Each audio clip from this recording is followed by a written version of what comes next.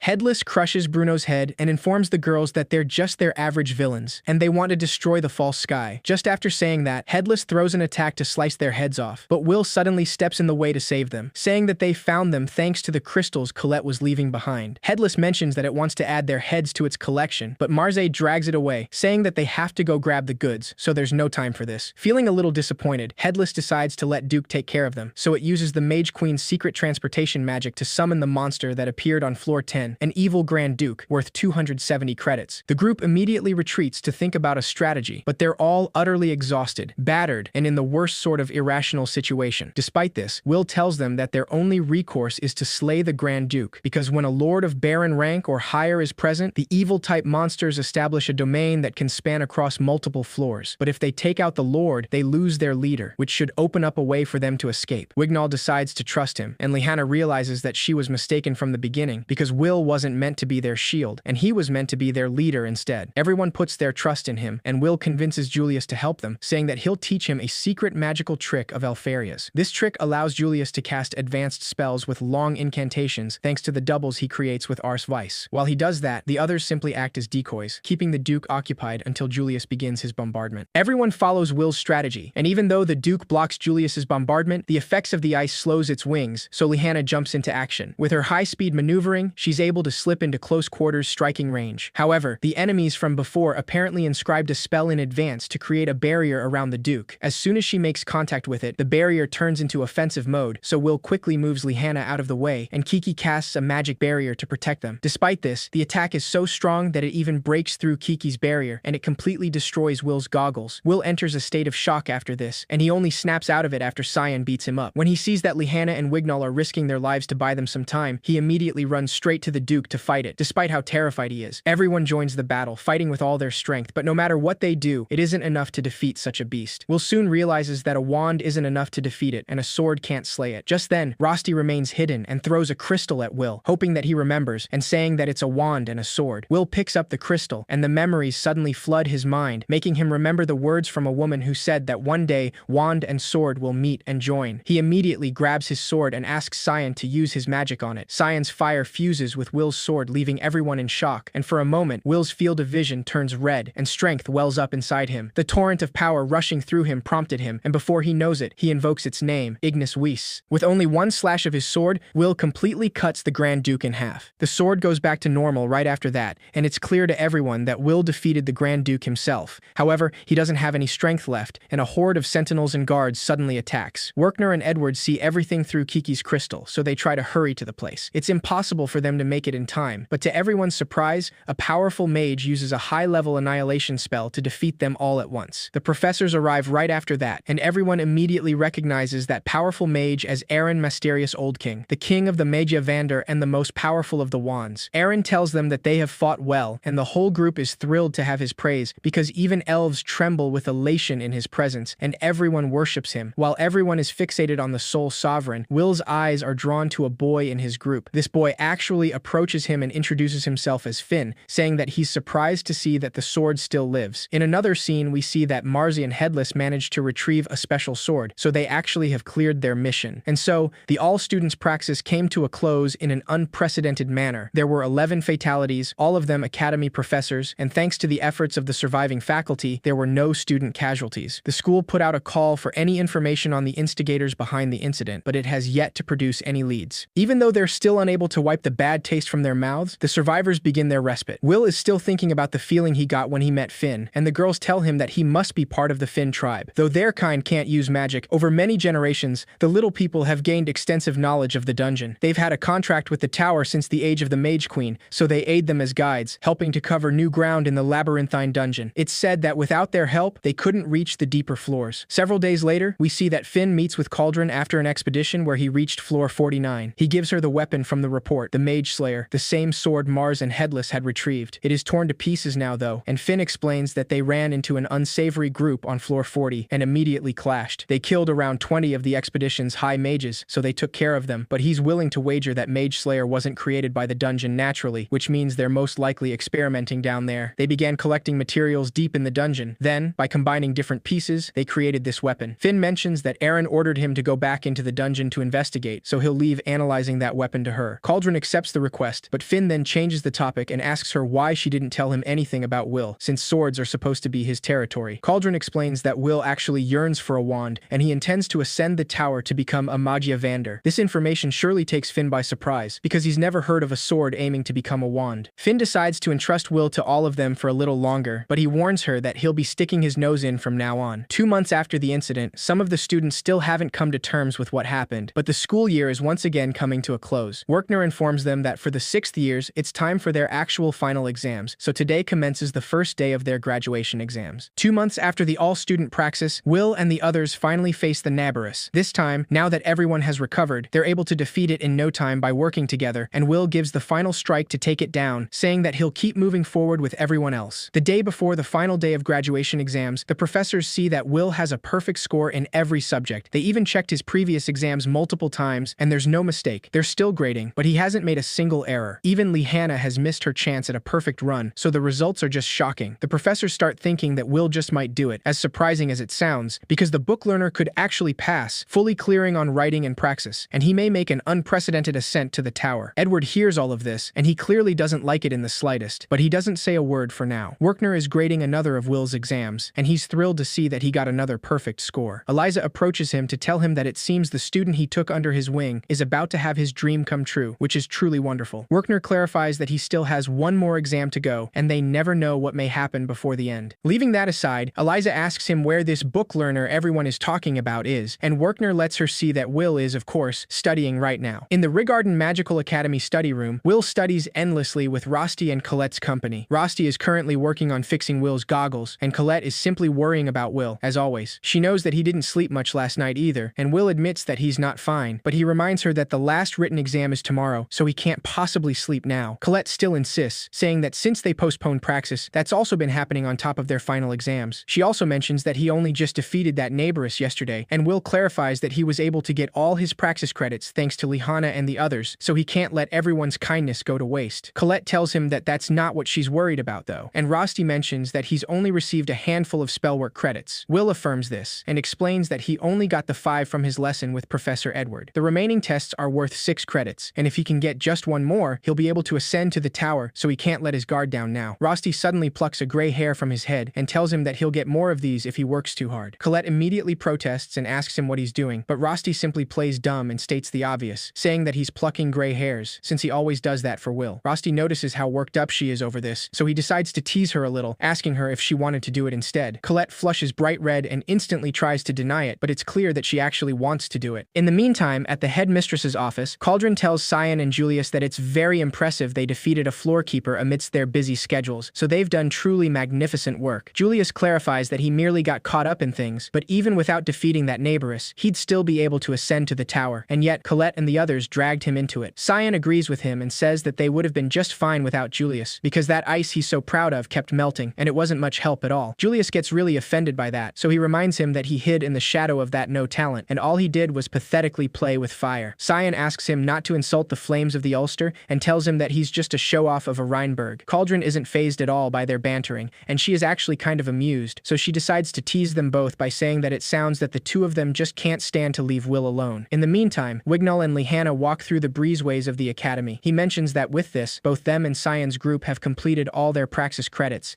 Lihanna agrees and explains that when they have the proven ability ability to defeat a floor keeper, they can show off just a bit to the tower. Wignall admits that all of that felt a little anticlimactic after defeating a Grand Duke. That comment makes her chuckle, so Wignall tells her that she's changed because she's now a touch softer than she was before. Lihanna doesn't deny it, but she tells him that he looks as if his sharp edges have melted away. After all, in the past, he always wore an unruffled smile, yet the truth is that he was feeling the most pressure of all. Wignall agrees and says that he's sure he has Will to thank, because he learned it's all right to fail as many times as it takes, and that's what he taught him through that adventure. Lihanna tells him that she learned things too, because she discovered that her sense of inferiority and her cowardly heart can be transformed into that magic called courage. She wonders what Will is doing right now, and Wignall tells her that he's obviously studying, because this is the final push, and Will is a hard enough worker that even an elf recognizes his efforts. That night, despite how late it is, Colette knows that Will is still studying, so she decides to bring him a late-night snack. When she enters the study room, though, she notices that Will has fallen asleep on the desk. Colette leaves the snacks aside and quietly approaches him to cover him with his cloak. She then tries to talk to him, but when he doesn't respond, she truly confirms that he's deeply asleep. Without thinking, Colette slowly leans closer to him, but before she can try anything weird, Rosti lets her know that he's also there, and he asks her what she's doing. She immediately screams in panic, but even after that, Will is still peacefully sleeping. Colette quickly tells him that she was worried about Will, so she was just putting a cloak over him. Rosti simply smiles and tells her that it looked to him as if she was going to kiss him, so he apologizes for getting the wrong idea. Colette can sense his obvious sarcasm, so she tells him that it's true that she's worried about Will, because he's all worn out, but he still pushes himself so hard. He's constantly battered and bruised, and that actually makes her hate the Magia Vander. After all, because of the spell Albus Vina cast, Will is always chasing after her, yet she doesn't do a thing, and she's merely waiting in the tower. Rosti actually agrees with Colette this time, and he admits that he feels the same way. In a change of scene, we see Elfaria walking in the tower with an unusual, serious expression. Sarissa asks her if something's wrong, but she simply denies it. However, that's when Eleanor approaches her, calling her idleness incarnate, and saying that for a recluse like her to come out is unprecedented, so it might even rain spears of hail tomorrow. Elfaria calmly faces her and asks her if it was really that distressing to lose to her in the magic competition. Eleanor quickly clarifies that that's only because it was restricted to ice magic, but if she'd been allowed to use other magic, she would have crushed her for sure. Just then, their conversation gets interrupted when Zio shows up and asks them to get out of the way, because they're on his walking path. This time, both Elfaria and Eleanor come together to reject him, calling him barbarian and saying that he's the one who should leave. Zio just walks past them and asks them to look in the mirror, calling them brazen harridans. Elfaria asks both him and Eleanor what they're doing here, but Zio clarifies that it's the same story for them. He explains that he has to get ready for that annoying ritual of Terminalia because the barrier is about to disappear since it's the end of the year. The next day, it's finally time for the History of Magic final exam, and to everyone's surprise, Professor Edward is in charge of the last day. A lot of students feel discouraged just by this, because having that snake's tests for 3 periods is the worst, and it makes them feel like they might not make it to the tower. Edward finally enters the classroom to silence them, and he informs them that they will now begin their final exam. Before that, he warns everyone that he will only be putting to them a single question, and everyone who can answer said question will be rewarded all 6 credits. This obviously surprises all the students, and while Edward hands out the exam papers, he warns them that he will not be taking any questions, so they must show him what they have cultivated in their 6 years at the academy. The exam finally begins, and the single question for everyone is a simple-looking question: what is magic? With their own magical affinity as the foundation, they must explain using the following terms: tele, connection, manifestation. Lihanna soon realizes that this is about describing the activation of and prerequisites for magic. It's a process that they usually conduct unconsciously, and Edward is asking them to explain that sensation by putting it into words. Wignall knows that if they're a mage or an elf, they'll be able to produce an answer, but no one else could. Because of that, they all soon realize that this question alone was directed at Will, so he would fail the exam. There's nothing they can do about it, though, and Will already knows that he can't possibly answer this. His knowledge is pointless, despite how hard he studied, because this isn't in any textbook, and it cannot be taught. Their sense for it and their talent is everything, and since he can't use magic at all, he has no business answering this. Will knows that he can't solve this himself, so he wonders if this means it's over, and if he won't reach the tower. He starts spiraling when he remembers his promise to Elfaria, wondering what'll happen to that. Elfaria's memory fills him with determination, so Will decides to write down what magic is to him. To Will, magic is aspiration, a miracle he can't grasp no matter how far he stretches, and it's beautiful but cruel at the same time. Magic is what lies at the end of all their hard work, and if they refuse to ever give up, he believes there's a power power that can surpass even magic. Soon after the exams come to an end, Werkner confronts Edward about his exam, asking him what that question was. He's clearly not happy at all, but Edward tells him that he merely asked their tower hopefuls about the most important foundation for a mage. Roughly 40% of the students got it wrong, and he thinks that's exasperatingly deplorable. Werkner grabs him by the collar of his shirt and clarifies that that's not what he's asking him, because he knows for a fact that that question was directed at one specific student, and he doesn't understand how he can do something so wrong as a teacher. Edward suddenly pushes him away and tells him that he's the one in the wrong, because he can't let someone who can't use magic into the tower, knowing that he couldn't possibly do anything in the wand graveyard. Edward reminds him that this isn't a joke, and in their world of magic, a sword can't become a wand. He clarifies that nipping a dream that can never come true is the greatest kindness he can show him. Werkner feels frustrated, but he knows that he can't do anything at this point, because Will's name is already on the list of failed students. Will earned 7,199 credits total, so with only one missing credit, he got disqualified from the tower. That night, Will sits alone outside, and Rosti approaches him to inform him that he's finished repairing his goggles. He soon notices how defeated he looks, and Will tells him that Professor Edward is really mean, because there's no way someone like him could answer that question. Will can't help but get his frustrations out, so he starts crying as he apologizes to Elfaria because he couldn't keep his promise. Rosti is the only one there for him right now, and he knows that nothing he says will reach Will, but he decides to comfort him and lets him know that he's always here with him. Meanwhile, Colette, Lehanna, and Wignall are still looking for Will, but they can't find him anywhere. Wignall mentions that he isn't in his dorm, so he's likely left the academy grounds. Julius suddenly approaches them, saying that a student who can't ascend the tower and disappears from campus heartbroken is a common occurrence this time of year. He clarifies that being forced to look for a no-talent is a major nuisance, since he's just a disgrace of a man who's up and run off. Wignall raises his wand at him without a doubt, and immediately asks him to take that back, saying that he can't insult the friend of an elf. Julius isn't intimidated at all, and he mentions that he's been corrupted by Will, apparently. He suddenly swats Wignall's wand away, and reminds him that in this academy and in this world, magic is everything, so no matter how capable he may be in the dungeon, a sword doesn't belong here. Cyan admits that Will really infuriates him, and he'd planned to defeat him himself, but the opportunity for that has passed, and he just can't stand it. Werkner approaches the group to see what's going on, and Colette lets him know that they were searching for Will, but they can't find him anywhere. Knowing this, Werkner tells them that he'll look for Will, so they should just go, because it's the last night of the year, Terminalia, and they should go and enjoy themselves. Soon enough, Urbis Regarden starts celebrating the annual greatest of festivals and greatest of rituals. This year, the announcer is Clary Sarah, who introduces herself as a Tower High Mage, saying that she's 26 years old and single. She also mentions that she's working today even though it's the end of the year, so she feels like she wants to cry when she sees all the families having fun in the festival. After all, even if she invites her peers out, they always end up telling her their students are more important. Clary just lightly laughs about it, but she suddenly yells and clarifies that she's talking to both Werkner and Edward. She complains in the middle of the transmission and reminds them that they were always together when they were students. When she finally stops complaining, Clary apologizes for losing her composure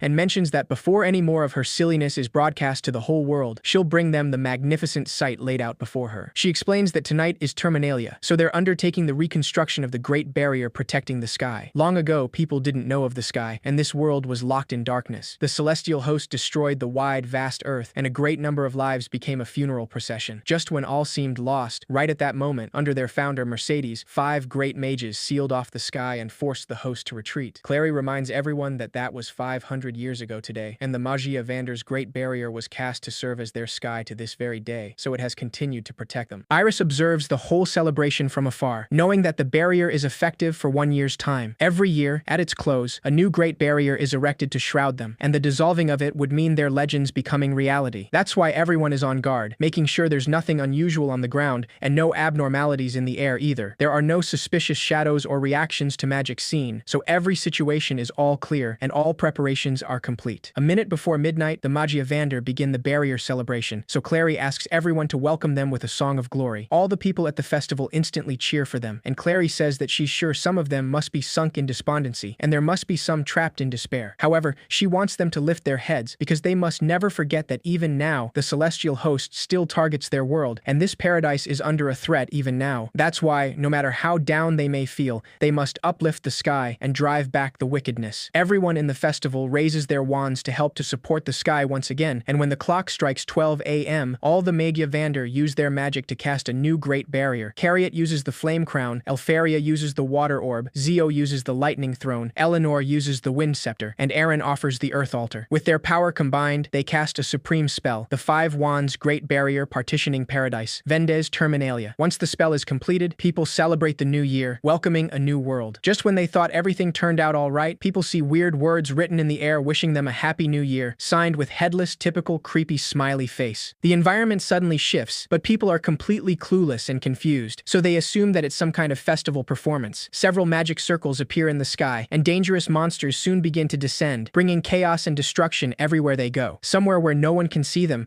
Marzi tells Headless that by activating the Great Barrier, the Magia Vander used up all their magic, so they're out of commission for a while. With that, while chaos reigns, Headless decides that it's time to let the party from hell begin. Will sees the magic circles in the sky and notices that they're magic circles for gates like they saw on floor 11. The monsters that come out of the gates soon destroy everything near them, and innocent people in the festival fall victim under that destruction. Some mages from the Fire faction warn them that these monsters are Dinoboroses, monsters from deep in the dungeon. Clary immediately flies to the place to communicate with Raj Holland from the Fire faction. She lets him know that she'll cast some barriers, so they must incant on the double. Raj tells her that they're counting on her, and then orders his faction to prepare to counterattack. Without wasting any time, Clary summons Caridos Gardinus, sending several guardians into the sky to try and counter the Dinoboroses. The Fire faction begin incantations, and Raj orders them to leave the front line to Clary's guardians. All of them cast a powerful spell called Fried Rachel, combining their magic to create a giant fire blast. Meanwhile, Lihana, Cyan, and Wignall observe everything from afar as they keep some kids safe. Wignall is clearly shocked by Clary's power, since he doesn't even understand how there can be so many guardians. Cyan is also surprised by the Fire faction's might, because they have crushed this surprise attack in an instant. Lihana tells them that this is just the real power of the high mages of the tower, so it was to be expected. After that attack, Raj orders his faction to investigate the origin of the magic circles, because someone was behind setting these monsters loose, and they must capture them without fail. Just when they thought it was over, the smoke disperses, letting them see that the Dinoboroses are alive and completely unharmed. Raj can't believe that they survived that simultaneous attack, but he wastes no time and casts an even more powerful fire blast. He really thinks that will be enough to reduce it to cinders, but the monster comes out of the flames, entirely intact. Raj then casts a spell called Eltorius Gardelshing, but the fire doesn't let him see what's going on. On the other hand, Clary, who is watching everything from the sky, tries to warn him and asks him to run immediately. Before he can react, the monster suddenly jumps at him and cuts his body in half with its sword. Everyone stands in shock for a moment, and Clary soon realizes that magic doesn't work on this thing because it's nullifying it. To make things worse, not even her guardians stand a change against the Dinoboroses' brutal strength. Before she knows it, one of the Dinoboroses suddenly appears right in front of her to attack, but Clary dodges it in time, and that's when she notices the sword it has, a mage slayer. Meanwhile, at the Rigarden Magical Academy, some mages inform Cauldron about the situation. They tell her that they can't stop the monster invasion, and tower guards are headed into the city, but they're already half wiped out, and there are also civilian casualties. While they panic, Cauldron calmly assesses the situation, now realizing that the mage slayer Finn and the others brought back is probably a weapon that has been mass-produced and deployed directly into battle. Given that the enemy is using gates, this could be the same culprit who appeared during the all-student praxis. Still, this could not have been carried out by a lone perpetrator because it's far too systematic to time the attack right at the conclusion of Terminalia. One of the mages interrupts her thoughts and tells her that the academy should send forces into town, but Cauldron immediately refuses. She soon realizes that, just as she thought, the horde in the capital is a diversion, so she wastes no time and orders them to defend the tower at once. In the meantime, the Magia Vander in the tower soon find out that they are the enemy's true objective. After casting the Great Barrier, Elfaria's magic is largely depleted, the same as the rest of them. Eleanor mentions that Terminalia is the only day of the year when all of the Magia Vander are weakened, and she doesn't know where these monsters have come from, but that must be why they're here. Logwell, an aide-de-camp from the Fire faction, tells Cariot that it would be prudent to serve as reinforcements, because as things stand, innocent civilians will be sacrificed. Aaron cuts him off and asks him to be silent, asking him if he wants his windpipe gouged out like his eyes were. He harshly tells Logwell that he's a disgrace to them, so he must do nothing he is not asked to do. Zio asks him if they're supposed to watch from afar and pass judgment in that case. To everyone's surprise, Aaron clarifies that they'll do just that, and he forbids the Magia Vander from leaving the tower. After all, if a wand falls and the Great Barrier is lost, the celestial host will invade, and then it won't just be Rigarden, but all the world rendered ash and dust. That is the one thing that must not come to pass, so they are not leaving the tower. Meanwhile, Marzi complains and tells Headless that the Magia Vander aren't coming out, even after all the bait they set out for them. He wishes they would just saunter on out here, so they could finally take them down. Headless tells him that they must enjoy what they have for now, because it's a magnificent spectacle. As the chaos progresses, Iris is horrified when she sees the people of the capital, who have the talent capable of confronting the sky, being torn into pieces. Just as she's thinking that they can't let something like this happen, the cry of a little girl catches her attention. She sees a little girl trying to help her mother out of some heavy debris, while a monster quickly approaches them. Without thinking, Iris casts a spell and attacks the monster, but to her surprise, her magic is redirected to its Mage Slayer sword. Iris panics, not wanting to see innocent people getting killed by her own magic in front of her eyes. She can't possibly reach the monster in time, but just as the Dinoborosis is about to attack, its entire arm is suddenly cut off by Will's sword. Will is still wondering why this world is so unkind and so cruel to swords. He's had those thoughts before, and he'd be lying if he said he didn't resent it, and yet he has never wished for anything like this to happen. That's why he decides to use his strength to protect the innocent, and he forces himself to wield his sword without fear. After all, the more scared he is, the more people will die. Will repeats that in his head as he runs to fight the Dinoborosis with determination. Rosti chases after him and asks him to go for the ones with weapons, since they have Mage Slayer swords. One of the Dinoborosis suddenly approaches him, but Rosti reacts in time, casting Christo Wreath to easily take it down. He then informs Will that the mages can handle the ones that aren't carrying swords, so he must focus on the others. Will follows his instructions and runs directly towards a Dinoborosis that's wielding a Mage Slayer sword. They immediately clash swords, and despite the Dinoborosis' monstrous strength, Will manages to slice the Mage Slayer and the entire monster in half with a single strike. Iris stares at him in shock, realizing that if he's here, then he can defeat the Mage Slayers, but he can't possibly take them all by himself. Aaron suddenly communicates with her and informs her that he hereby grants her his authority, so she must call the dwarves to action and put a stop to this savagery. Without wasting any time, Iris follows his orders, and she informs everyone that on behalf of the Great Mysterious Noah, she, a Watcher, will command them. She gives the order called Gordvir, announcing that the ban on combat by dwarves is hereby lifted, so the mages must coordinate with dwarves and eliminate all monsters. The official order is heard all over the city, so Werkner immediately runs to find the dwarves and asks them to lend them their strength. Donan just complains about mages because they're putting them to work right after the start of the new year. Gina asks him to stop complaining and go, and she tells everyone in her tavern that they're going to go save Will and the others. While the dwarves are on their way, Edward casts Dax Darbicans against the Dinoboroses that are not wielding a sword, easily taking them down. He then asks the other mages to leave the armed monsters to the dwarves and to target all other attackers. Edward warns the students that they're putting them to work as well, since they're short-handed, so he doesn't care if they're a burden to the rest of them. They must become a wand that protects the people. The students are still hesitant, of course, because these monsters can take down high mages, so they don't even know what they're supposed to do. While they stand there in fear, Lihana is surrounded by 3 Dinoboroses, but she attacks without hesitation, using a powerful enchantment. The students observing her are shocked by her strength, but Lihana sees how powerful these monsters truly are, because even using enchantments, she couldn't take it down in one blow. Despite this, she continues attacking, and after analyzing one of the monsters that's wielding a Mage Slayer, she understands that any magic that comes within a certain distance of that weapon gets dispelled. She doesn't know if it's nullifying her magic or absorbing her magical energy, but either way, she knows that it's lethal for mages. With this in mind, Lihana opts for a different strategy and asks Colette for help, explaining the situation. Wignall also tries to help, but even his illusion magic gets negated when it comes near that sword. Julius says that they can't hold out here until the dwarves arrive, so once Lihana and the rest of their vanguard is exhausted, they'll be done for as well, so running is their only option. Cyan disagrees and tells him that when the enemy disperses their magic, it slows them down for just a moment. In which case, they must fire off magic at random to pin them down. Wignall and Julius follow Cyan and decide to do as he said, firing off magic without a rest against the Dinoboroses. They increase the intensity even more when they see that it's working, because if they keep this up, then the other monsters are forced to act as shields. With that, Colette proceeds with Lihana's plan, though she feels completely guilty about it, because she has to take down the monument of a former Magia Vander, Viola. Colette cries and apologizes as she uses her magic to achieve this, toppling the monument so it falls on the Dinoboroses. Julius admits that doing something like that to the monument of a former Magia Vander is sure to bring divine retribution. Wignall soon understands Lihana's plan, realizing that these monsters can't nullify physical objects that carry no magic. Now that they know that the plan worked, Lihana asks everyone to throw stones or anything else they can, and she asks the Earth Mages to begin a barrage. She encourages all the students that were doubtful just like that, asking them to turn the unknown back into the known. Clary observes everything from above, and she admits that those little academy fledglings do good work. This year's Tower hopefuls are incredibly talented, so she gives them a full 100 points. Without wasting more time, Clary orders them to organize around the Earth Mages and form a resistance, because the dwarves will be here soon. Headless is clearly entertained by the whole situation and mentions that they're already back on their feet, apparently. Marze admits that their expedition running across the people working on the Sleem really hurt them. Mastery is Noah, and that one member of the Little People made off with a Mage Slayer to top it all off. Headless tells him that their dwarven support aside, one portion of the mages adapted very quickly, so word about their secret weapon must have gotten around. Mars mentions that if the Upper Institute had managed to analyze the Mage Slayer and devise some countermeasure, he couldn't bear to watch. They were forced to jump on the plan without being able to produce them at scale after all. If they hadn't seen their hand, it would have been the perfect surprise attack. Headless tells him that there do seem to be a few other factors at play, so even though though it's a little early, they truly have no choice but to send their special treat now. After Will takes down another Dinoboroses, a gate suddenly opens right in front of him. He doesn't know what's going on, but before he can react, a dangerous Devander emerges from the gate and spots him right away. A single step from that monster breaks through the concrete as it jumps at Will and punches him right in his stomach, sending him flying and making his body break through several buildings. The Devander doesn't give him any time to recover and follows right after him, though Will's body is already all hurt and battered. Meanwhile, Finn finds the people responsible for the production of the Mage Slayer deep in the dungeon, and after taking down the others, he decides to interrogate the last one. However, the man simply laughs and tells him that it's already too late, because their role was to draw him into the depths of the dungeon. Finn ends him before he can finish his sentence, and realizes that something is happening on the surface. After a bit, Will finally manages to stand, only to see the Devander jumping at him from the sky. Will is sent flying once again, but he manages to stand his ground this time, still holding on to his sword. He doesn't understand how this monster is so strong, and even comes to think that it's stronger than a Grand Duke. Clary sees the monster from the sky and recognizes it as a Devander, a notorious monster from Floor 40. This creature has even killed previous generations of Magia Vander, so it's the most dangerous threat in this situation. Marzi tells Headless that beast killed 50 of their guys just shoving it through a gate. It was quite a task to take it alive, and now it is going to go on a rampage for them. Will tries his best to stand his ground, but even if he dodges a direct hit, he gets blown aside like a scrap of paper. This isn't an opponent he can cross swords with head on, so right now all he can do is run. Despite this, when he sees two students about to be killed, Will doesn't hesitate and steps in the way to save them. The students are able to escape thanks to him, but the Devander then attacks Will with no mercy. Before it can land a lethal blow, Donnan attacks the Devander and manages to push it aside to save Will. The rest of the dwarves soon step in to help, because Iris gave the order to focus all fighting power in the south part of the city around Will. Before they can do anything, the Devander suddenly starts pushing out its core and absorbs the traces from the other monsters. Edward soon realizes that they've been caught in a trap, but it's already too late. Headless explains that the Devander has an unusual ability, and it can collect traces from other monsters, consuming its own kin to get stronger. The dwarves try to stop it from gathering anymore, but a powerful attack from Marze stops them, and he asks them to just sit and watch as this monster is born. Soon, the Devander's body morphs after absorbing all the traces from the monsters in the city, and it suddenly unleashes spikes in all directions, piercing through the dwarves' bodies. Will soon realizes that a whole horde of monsters served as sacrifices for this, and they use the attack on Regarden to strengthen their secret weapon. Headless confirms it, saying that the party is a ceremony and the city is an altar. With the stage set, the killing of the Magia Vander is at hand. Will knows that the mages and dwarves don't stand a chance because that monster is way too strong. If he's going to stop it, then the power he used to defeat the Duke is the only way. Rosti doesn't even need him to ask, and he already knows what he has to do. But when he raises his wand to lend Will his magic, the Devander suddenly shows up and cuts his arm off. After witnessing this, Will instantly rages and attacks the Devander without thinking, taking it all out on the monster. The Devander kicks him and sends him flying away, and while they fight, Rosti asks Kiki to search for Colette and promises that he will protect Will. What he has to do is perfectly clear now, so he won't back down on this. Will continues fighting the Devander, but no matter how angry he is, he just can't best it. And no matter how level-headed he is, no plan works against it. Not even his wits or knowledge, and not the skills he's drilled into his body, nor his pitiful feelings. In the face of this outrageous situation, nothing he has is of any help at all, which tells him that, after all, he really is just useless. The Devander stands in front of him and attacks him once again without mercy, but just before receiving that lethal blow, Will is pushed away and saved by Rosti, who reminds him that he'll always be by his side. Will stares at him in shock as he sees Rosti's body getting torn apart by the Devander's Mage Slayer. When he tries to reach for him, Rosti's hand simply vanishes in the air, leaving Will with nothing but the memories of all they've lived until now.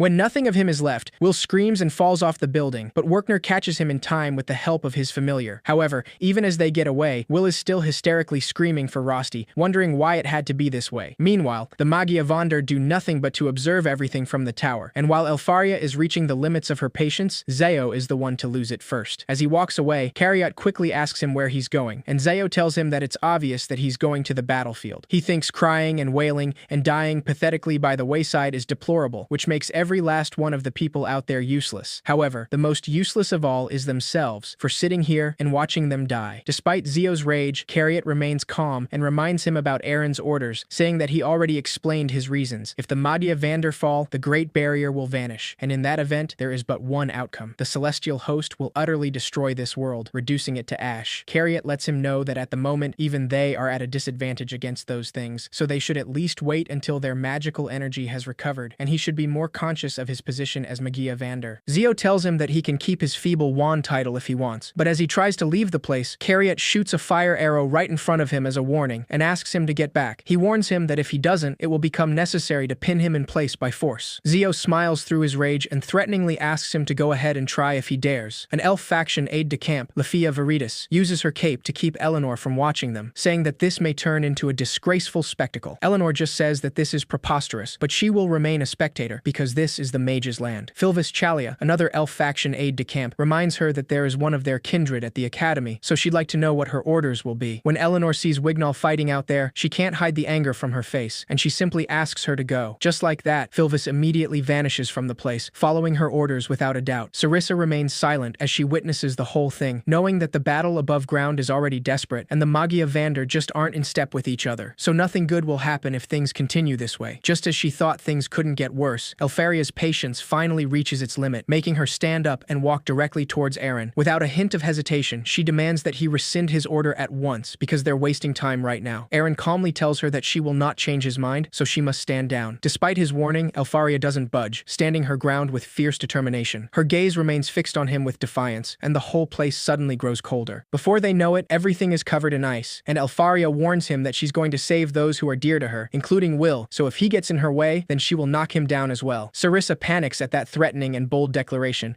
but Elfaria keeps her gaze fixed on Aaron, making it clear that she's serious about this, and she won't back down. Meanwhile, Werkner flies away with Will, knowing that the Devander's arrival has spelled the collapse of their front line, and the surviving Denoboroses are starting to drive back their mages. Even the dwarves can't keep this situation in check, so Will is their last and only hope. However, Will's spirit is completely broken after losing Rosti, and he's still devastated because he has confirmed once again that he can't protect nor save anything. He feels like it's just like it was back then, and this is no different than when they took Elfaria away. Will starts wondering if this is all because he can't use magic, and he blames himself for it. After all, because he can't use magic, he can't protect Elfaria or Rosti or anyone else. He starts shouting it, exclaiming that everything is because of that, because he's just a laggard that can't use magic. Werkner hears him crashing out and tries to make him calm down, but Will looks at him with a devastated expression and asks him why he's the only one who can't use magic. Will starts sobbing, and despite how painful it is to see him that way, Werkner asks him to pull himself together. Just then, he stops abruptly when they run into Marza, who's floating in the air and saying that Will reeks, and his stench is telling him that he's even more of a pain than the dwarves, so he's decided to kill them both at once. Without waiting for an answer, Marzi launches a massive attack at them, so Werkner has no choice but to try to avoid it to save their lives. Meanwhile, Wignall, Colette, Julius, Lihanna, and Cyan are still fighting against the remaining Denoboroses, using the same strategy from before. However, Colette suddenly stops moving in the middle of the battlefield when she sees an explosion in the distance. Lihanna quickly approaches her to ask her what she's doing, since she can't just stop like that when there are enemies nearby. Despite this warning, Colette is still focused on that distant explosion, having a bad feeling about it. Just then, Kiki somehow manages to find her, though she's all beaten and battered. Seeing Kiki calling for her is more than enough of a confirmation to know that that explosion has something to do with Will. Without wasting any time, Colette grabs Kiki and runs, asking her to take her to Will. Cyan sees her running and immediately goes after her, asking the others to figure out what to do about all this. While all of this happens, Headless just observes everything and mentions that Marzi seems to be quite excited. Headless admits that it would love to go hunt some heads, but unfortunately, today, its job is to be the conductor. Just like that, Headless sends the Devander directly to the tower, and Clary knows that they can't let it get near Central Floss, the heart of the city. After all, that monster is capable of killing the Magia Vander. Without a doubt, she casts multiple spells against it, but the Devander immediately traps her in an explosion. Edward witnesses this, but he knows that there is no time to lose, so he asks the dwarves to sacrifice their lives to launch a fatal attack. He asks them to make for the city center right away, to destroy that mage slayer the Devander is using by any means necessary. Gina immediately protests, and reminds him that her people are already battered and ragged from serving as shields for his kind. She tells him that Donnan and the others have fallen, and now he's telling them to just go die. Much to her shock, Edward shouts back at her and clarifies that he is indeed asking them to go die, for the sake of the capital and to protect the children. Wignall, Lihanna, and Julius arrive just at that moment, hearing as Edward harshly asks the dwarves to give their lives and die. Just then, a Denoboroses jumps at Gina from a building, but right before she's crushed by its attack, Edward immediately pushes her out of the way and receives the attack for her. Without wasting any time, he stands back up and defeats the Denoboroses with a destructive spell. Gina is still shocked by what just happened, and she can't understand why he did something like that after asking them to go die. Edward explains that they're up against an enemy impervious to magic, so right now his life is worth far less than any of theirs. He clarifies that he will pay the same price, race, so he asks them to lay down their lives as well. With this, Gina stands up with determination and asks all dwarves to gather their brothers because they'll make for the city center. In the meantime, Colette continues running to find Will, but Cyan chases after her, saying that she can't just run off alone. Colette stubbornly keeps running for Will's sake, but that's when the Devander suddenly shows up right in front of them. She attacks without thinking, and the Devander takes no damage from the first attack, but when she tries to cast a second spell, her magic fails her at the worst moment. The Devander doesn't give her any time to react and lunges at her, so Cyan tries to use his magic to save her. Meanwhile, Mike Myas, a student from 6th year, uses his magic to announce that the western front line has fallen, and the High Mages units in the northeast have been wiped out. The Dinoboroses can't be stopped, so all civilians must be sent south while Organo's team, the Lightning faction, holds the enemy at bay. The members of the Fire faction continue attacking, asking all units and mages to keep fighting and to resist to the bitter end. Despite that order, Rose is already beaten and battered, walking through the battlefield and thinking that resisting to the bitter end is going to be impossible. Even though she's beyond exhausted, she faces several Dinoboroses at once and wonders where Colette ended up, because she would have liked to see her one last time, though it looks like things might be too far gone for that. While people run away towards the south, Lyral stubbornly stays behind and tries to attack one of the Dinoboroses. Gordon tries to make him hurry because they must get out of there, but Lyral refuses, reminding him that Will is the one who saved them, so they can't be the ones who just get away. Gordon asks him to quit it with the heroics when his knees are knocking, but before Lyral can respond, a Dinoboroses suddenly breaks through a wall to attack them. They don't have any time to react, but that's when Professor Eliza intervenes, completely tearing the monster apart with a single destructive spell. As soon as she does that, she asks them to transport the wounded, and clarifies that they won't pathetically flee, because this is aid only they can provide. Both Gordon and Lyral follow her orders at once, running as fast as they can to find any survivors. In no time, they run into a 6th year student, Emma Cleaver, but she refuses to move from her spot, holding the hand of a fallen student with tears in her eyes. She explains that this girl said that she has a much younger brother back home, and she was finally going to see him. However, now that's simply not possible, so she thinks that this is way too cruel. Gordon and Lyral can't blame her for feeling that way, but while they're just standing there, one of the Dinoboroses finds them, taking them off guard. Meanwhile, Cauldron listens to all the chaotic reports from different positions. She finds out that Edward is injured, and they've lost touch with both Werkner and Clary. The fires in the developments keep spreading, so they can't guide the residents to evacuate. Cauldron knows that the situation couldn't be worse, and it's taking all they have just to defend the civilians. They can't turn the enemy back, and the Devander is still alive and well, while the horde of Dinoboroses is headed for the city center. Thanks to the dwarves, they've been able to whittle away at the Mage Slayers, but they can't stop the Devander. Iris knows that that's the heart of the dilemma on every front, and they simply can't scrape together enough of a fighting force. With only a few of the dwarves left, the best they can hope for is to die honorably, and at this rate, the tower will fall. As she thinks about what to do, she hears an explosion through one of the communication devices, so she asks for a situation report at once. Before they can say anything, the answer walks towards her himself, and Finn simply asks her how the sword is. Iris instantly recognizes him, and Finn repeats his question as he grabs Will's fallen sword, wanting to know where he is. Meanwhile, Marze admits that Werkner is pretty good, because he can't imagine being in that situation and still try to return a killing blow. Even so,